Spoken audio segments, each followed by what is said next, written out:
The S&P 500 has rallied over 250 points for 5 weeks of gains.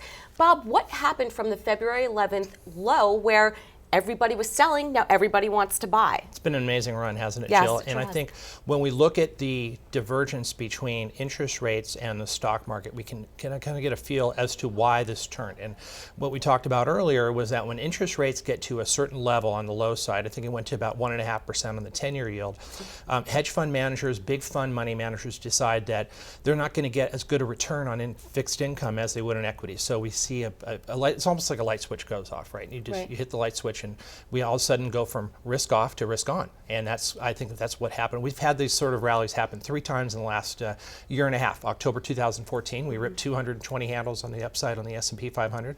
We ripped over 200 points on the S&P 500 last October.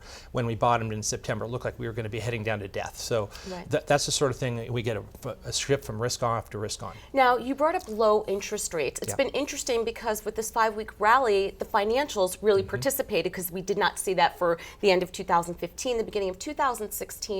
Now, for banks to grow and increase their earnings, they need higher interest rates. Why do you think they're performing this well in an environment that is negative for them? Well, I think that's just one component of the earnings for banks. You talk about net interest margin, or NIM, which is the difference between what they're paying and what they're borrowing at. So yes, that works very well for banks when the yield curve is steep. We don't have a real steep yield curve right now. We have Fed funds rate essentially at 0. Well, it's a quarter basis point, right?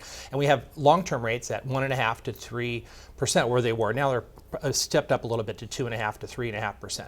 That's still not a very big margin between what they're borrowing at and what they're paying.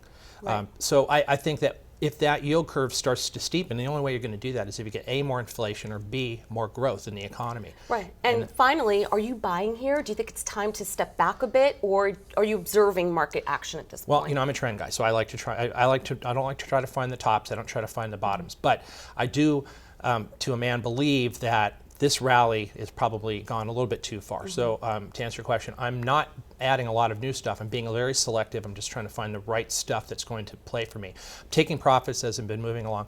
And look, you know what? There's the way this market reacts. We're going to have some big whacks coming in from the market. So it just happens. And I don't really want to be there to give back some of the gains that we've had over the past few weeks. Okay. Thank you very much, Bob. Thank you, Jill. In New York, I'm Jill Malandrino for Voice of America.